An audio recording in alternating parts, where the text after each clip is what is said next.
আমি অ্যানাদার টাইমে এসে দেখেছি এই মাজারের বেদিতে বসে ধূমপান করতেও দেখেছি। এটা আমাদের জন্য কত ব্যথার বিষয় এটা ভাষায় বলে বোঝাতে পারবো না। এখন যে ধূমপান করছে আমি যদি তাকে গিয়ে নিষেধ করি, সে বলবে এটা আমার গণতান্ত্রিক অধিকার। গণতন্ত্র বলতে তো সবাই নিজের অধিকারটাকে বুঝে। এখন আমি যদি সে আমার কথাটা শুনতো না, কিন্তু সরকার এবং প্রশাসন যদি এই ব্যাপারে নজরদারিতা দেয় তাহলে অবশ্যই সম্ভব। কারণ এটা তো অবশ্যই অন্যায় কাজ, তাই না? কবরস্থান হচ্ছে পবিত্র জায়গা, সেখানে কি ধূমপানের মতো তারপরে কাপল ক্লোজ হয়ে বসে থাকার মতো এটা কি, ওটা তো এরকম জায়গা না, তাই না? এই ব্যাপারে সরকারের অবশ্যই মনোযোগ দেওয়া উচিত। আপনাদের জন্য এটা মাজার হতে পারে, আমার জন্য এটা একটা পবিত্র জায়গা। আমি আসলে ফেনী জেলার মেয়ে, আমি ফেনী জেলা মহিলা দলের সাংগঠনিক সম্পাদক। ম্যাডাম আমাদের জেলার মেয়ে, আমাদের গর্ব। আমরা ফেনীর মানুষগুলো সবসময় ওনাকে আমাদের মায়ের মতো দেখে বড় হয়েছি। আর বিশেষ করে আমি তো একদম ছোটোবেলা থেকে, যেহেতু আমার পারিবারিকভাবেই বেড়ে ওঠা রাজনৈতিক পরিবেশে, আমি ছোটোবেলা থেকে ওনার গল্প শুনতে শুনতে ওনার প্রতি কখন যে আমার ভালোবাসা জন্ম নিয়েছে আমি সেটা নিজেই কখনো টের পাইনি। কিভাবে ওনার ভালোবাসা থেকেই আমার এই বিএনপির রাজনীতিতে ইনভলভ হওয়া। তো উনি আমাদের জন্য মা, ওনার জন্য বিশেষ করে শহীদ প্রেসিডেন্ট জিয়াউর রহমানের আদর্শই আমাদের জন্য মানে রেখে যাওয়া অমূল্য সম্পদ।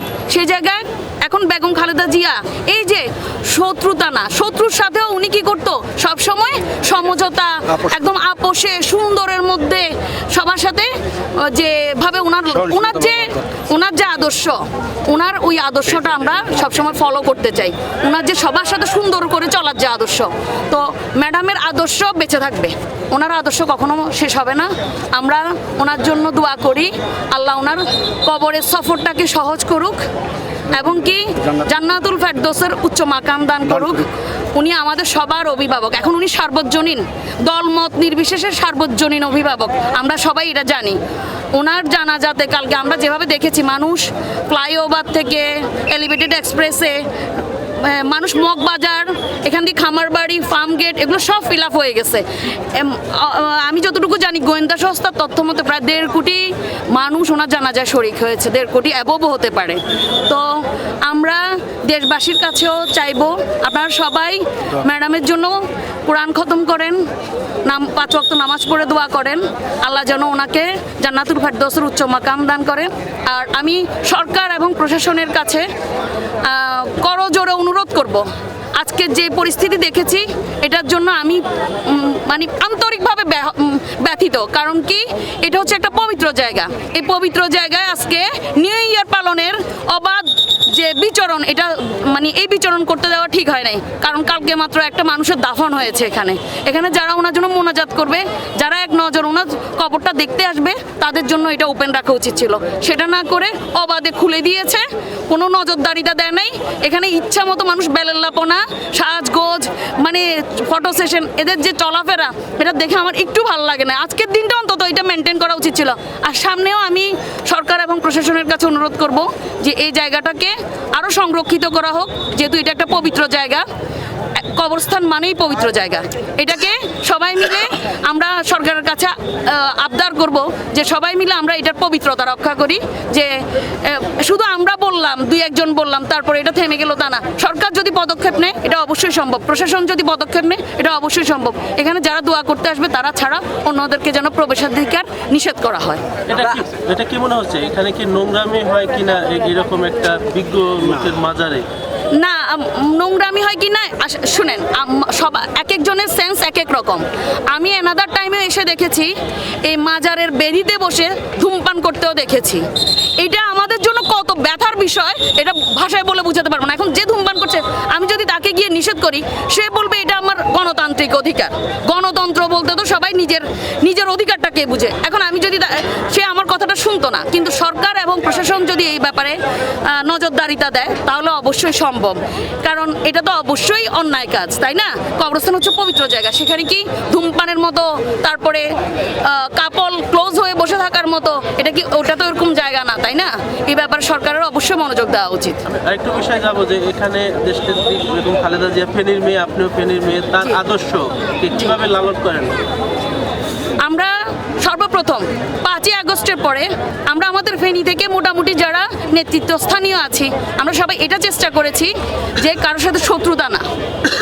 ওরা খারাপ এই নীতিতে আমরা বিশ্বাসী না, যেটা আমাদের ম্যাডাম আমাদেরকে শিখিয়েছে, আমাদের মা আমাদেরকে শিখিয়েছে, যে সবার সাথে মিলেমিশে একটা দেশ গড়তে হলে সবাইকে প্রয়োজন।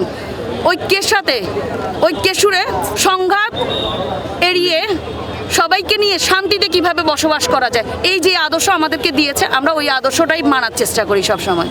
ওনার যে সবার সাথে মিষ্টভাষী হয়ে সুন্দর করে, বিশেষ করে দেশের মানুষের ব্যাপারে, দেশের মানুষের অধিকারের ব্যাপারে উনি যেরকম কনসার্ন থাকতেন, উনি যেরকম দেশের মানুষের জন্য, পূর্বে আমরা দেখেছি অনেক সরকার ওনাকে কষ্ট দিয়েছে, অনেক বলছি কেন, একাধিক, নট একটা সরকার কষ্ট দেয় না, এর আগেও ওনাকে কষ্ট দেওয়া হয়েছে। তখনও উনি কিন্তু একটাই কথা বলেছে, দেশের ব্যাপারে কোনো আপোষ না। আমরা সামনের প্রজন্মের কাছে এটাই আশা করব, কোনো দেশের প্রভুত্ব না, দেশের ব্যাপারে কোনো আপোষ না, নিজের দেশের ব্যাপারে, নিজের দেশের অধিকারের ব্যাপারে, নিজের জনগণের ব্যাপারে, জনগণের অধিকারের ব্যাপারে, নিজের দেশের ভালোর জন্য আমরা কোনো আপোষে যেতে পারবো না। এই ক্ষেত্রে নো কম্প্রোমাইজ। এটা তো আমি প্রথমেই বললাম, প্রতিহিংসা ম্যাডাম 5ই আগস্টের পরে ওনার সাক্ষাৎকারেই বলে দিয়েছে, উনি যে একটা ভাষণ দিয়েছেন জাতির উদ্দেশ্যে, ওখানে বলে দিয়েছেন প্রতিহিংসা থেকে দূরে থাকার জন্য, সংঘাত এড়িয়ে শান্তির দেশ গড়ার জন্য, ওনার বার্তাটাই ছিল তাই। এরকম তো অনেক স্মৃতি আছে, এরকম অনেক স্মৃতি আছে। তো আমি আমি অ্যাকচুয়ালি ছোটোবেলা থেকেই আমার পরিবারে, মানে ওনার ফেনীতে গেলে আমাদের পরিবারে, আমার ছোটোবেলা থেকে যেটা দেখেছি, যে কয়েকবার উনি ফেনীতে গিয়েছে, ওনার কিছুক্ষণের জন্য আমাদের বাসায় উনি স্টে করতো। তো একদম ছোট থাকতে আমার ফ্যামিলিতে সবাই আমাকে বলতো যে আমি কিন্তু ওনার কোলেও উঠেছি, এটা আমার সৌভাগ্য। তো আমার স্মৃতিতে মনে পড়ে আরও একবার, আমি যখন ক্লাস 5-এ পড়ি, উনি ফেনীতে গিয়েছিল একটা, আমাদের ওখানে অনেক বড় একটা হাসপাতাল, ওটা উদ্বোধন করার জন্য। আমাদের ফেনীতে উনি অনেকগুলো স্থাপনা করেছে, মানুষের উপকারের জন্য অনেক কিছু করেছে। তো ওনার যে এই যে মানুষের, বিশেষ করে শিক্ষার ব্যাপারে মানে উনি কিন্তু বলতো কোয়ান্টিটি চাই না, আমি কোয়ালিটি চাই। উনি যে এই ব্যাপারে যে খুব উদ্যোগী আচরণ করতো। আমাদের ফেনী একটা মহিলা ক্যাডেট স্কুল অ্যান্ড কলেজ উনি উদ্বোধন করেছেন। ওই যে একটা ভূমিকা নিয়েছেন, ক্যাডেট কলেজ এবং স্কুল কিন্তু সব জায়গায় নেই। উনি যে এই যে ভূমিকা নিয়েছেন একটা জেলার মানুষের উন্নয়নে, দেশের মানুষের উন্নয়নে, মেয়েদের জন্যই একটা ভূমিকা নিয়েছেন। আমি একজন নারী হিসেবে এটা, ওই স্মৃতিটা আমার কাছে এখনও জ্বলন্ত। এটা আমাদের জেলার মানুষ এবং কি আমি বলবো পুরো বাংলাদেশের মানুষই উপকৃত হয়েছে।